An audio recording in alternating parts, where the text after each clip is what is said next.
Hello, everybody. The title of this book is David and Goliath.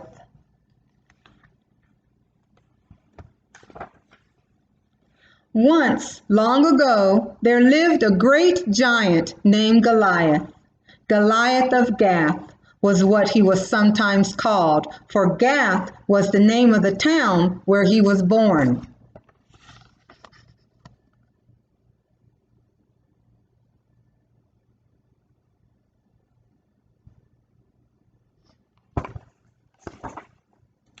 Goliath of Gath was the biggest giant that ever lived. His arms were as strong as iron bands, and he was almost as tall as a tree. He wore a helmet of gleaming brass upon his head and a coat of heavy mail, and mail is another name for armor, upon his body. The head of his spear weighed over 15 pounds. Wherever Goliath went, someone always went before him carrying Goliath's shield.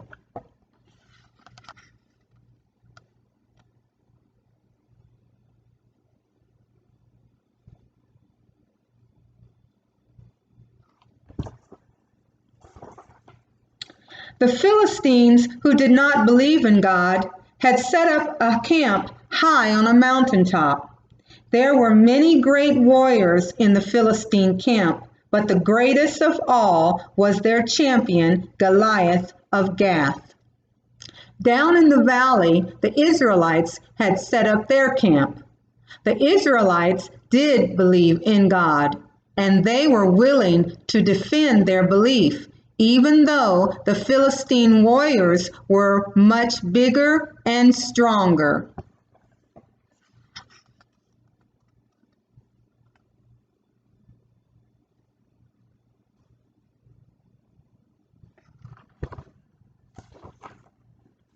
But alas, the Israelites had no champion. And when every morning and every evening for 40 long days, the giant came out and called, "Why don't you send someone to fight me?" There was no one to send. There was no one big enough or strong enough to fight Goliath. Now, in a town called Bethlehem, there lived a man named Jesse, who had 8 sons. The 3 eldest sons, meaning they were the 3 oldest sons, Eliab, Abinadab, and Shema, had gone to the camp of the Israelites to help in the fight against the Philistines. The youngest son, David, stayed at home. His job was to feed his father's sheep in Bethlehem.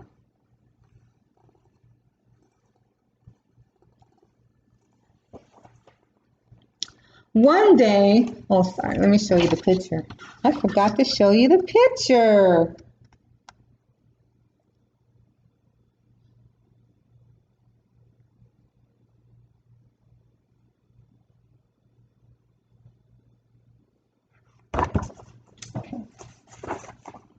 One day, Jesse said to David, "Take this corn and these 10 loaves of bread to your brothers, and take these 10 cheeses to the captain of their army.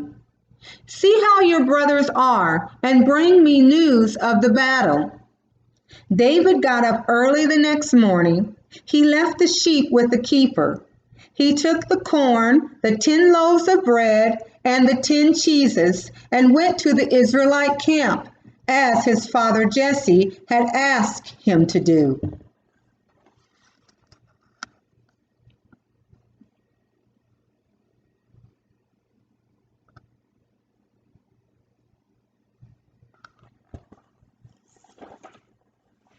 When he got there, a battle between the 2 armies was about to begin.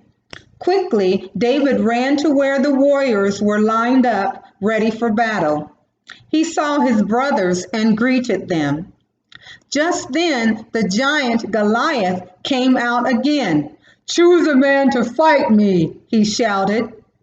"If he fights with me and kills me, we will be your servants. But if I kill him, then you will be our servants."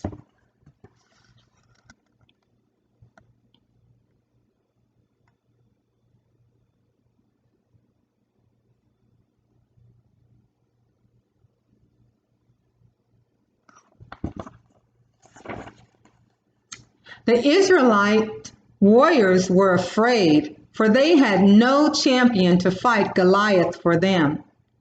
"Just look at him," they cried. "Look at the strength and the size of him." David saw how all the men of Israel fled when they saw Goliath. Then David asked, "What shall be done for the man who kills this Philistine?" The warriors answered, "The man who kills Goliath will be given great riches by Saul, the king of the Israelites."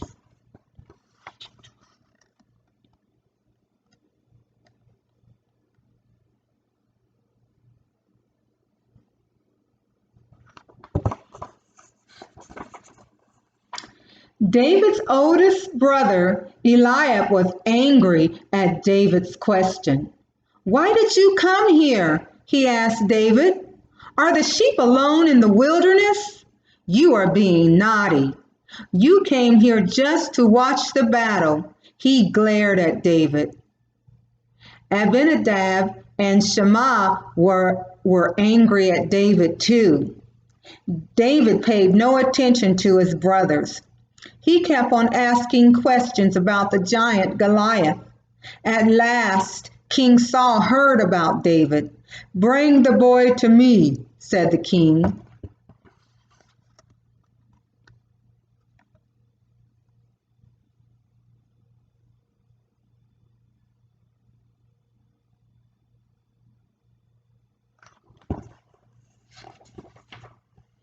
David said to Saul, "Once when I kept my father's sheep, there came a lion and a bear. They took a lamb from the flock I was tending. I went after the lion," said David. "I struck him and took the lamb out of his mouth. And when he rose up against me, I seized him and hit him again and killed him. I did the same thing with the bear, and so will I do with this Philistine, the giant Goliath of Gath, for he has defied the armies of God," said David to King Saul. "The Lord delivered me from the paw of the lion and from the paw of the bear. He will deliver me from the Philistine." Saul said to David, "Go, and the Lord be with you."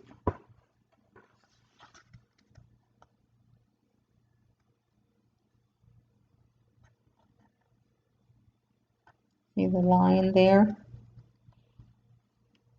You see the bear?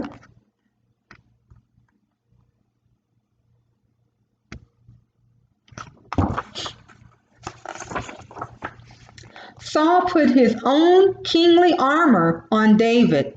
He put his own brass helmet on David's head. He put his own coat of mail on David's back. Then Saul gave David his own sword. But David said, "I cannot go to battle wearing these. I am not used to them." So David took off Saul's kingly armor and picked up his own shepherd's staff. He carefully chose 5 smooth stones from the brook and put them in his shepherd's bag. Then he took his sling in his hand and went to face the mighty Goliath.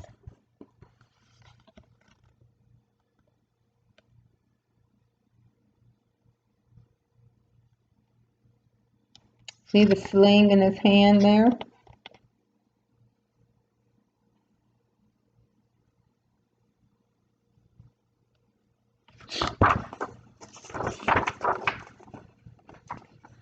When Goliath saw his enemy was only a boy, he laughed scornfully. "Am I a dog?" Goliath asked, "that you think you can beat me with a stick?" David said, You fight with a sword and a spear and a shield. I fight in the name of the Lord. God will deliver you into my hand this day." Hearing this, Goliath went to meet David, and David went to meet the giant. David took a stone out of his shepherd's bag, whirling the stone in his sling. He hurled the stone at Goliath and hit him in the middle of his forehead. He whirled the stone in his sling and released it.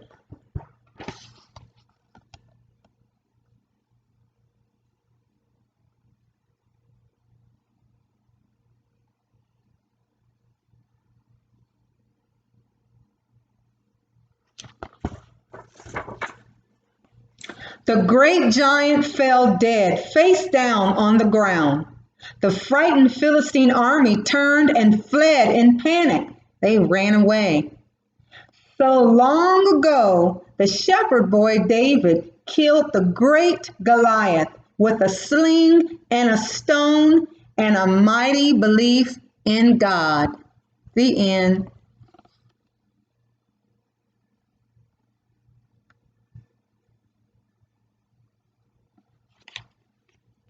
And the title of this book is David and Goliath.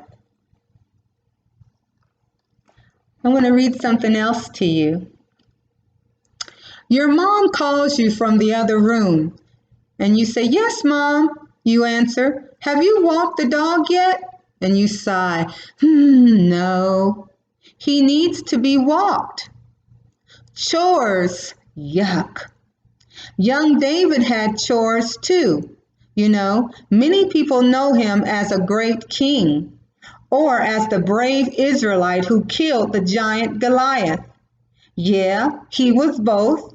But how did he become brave enough to face Goliath? And how did he become a great king? It all started out in the field, doing sheep chores. When David was young, he had the job of tending his father's sheep. He obeyed his dad and did what he was told. That helped him learn to be trustworthy. So when your mom or your dad or whoever it is that is taking care of you, when they ask you to do your chores, when you do them, they appreciate it and you become trustworthy. And in his spare time, he practiced playing the harp, and that's a type of instrument. As he practiced his harp, he became a skilled musician, and he became very good at it because he practiced every day. That's why he got to play for King Saul. So a lot of times when you practice, sometimes you might go to recitals, or you may be chosen to play in front of an audience. And as he watched his father's sheep, he had to defend them against wild animals, such as lions and bears. That's why he knew he could fight Goliath. Chores are no fun. There's no point in pretending they are. But those chores that you might hate to do are part of what will make you more trustworthy and more skilled. The more you work without complaining about it, the more people will trust you to do important jobs for them. Now, Jesus once told a story about two people who did a good job with just the little bit of responsibility they were given. Later, their boss said to both of them, "You have been faithful in handling this small amount, so now I will give you many more responsibilities." So the moral of this story is David, he had confidence because, for one thing, he knew that he had to fight a lion, he had to fight different wild animals, a bear, to protect the sheep. So he knew he had practiced. And he had done this before. You know, he had to be brave. Even when the problems seemed like, oh, there's just no way. I can do this. It's just too big. But he was brave, and he trusted that God would help him. So, bye for now.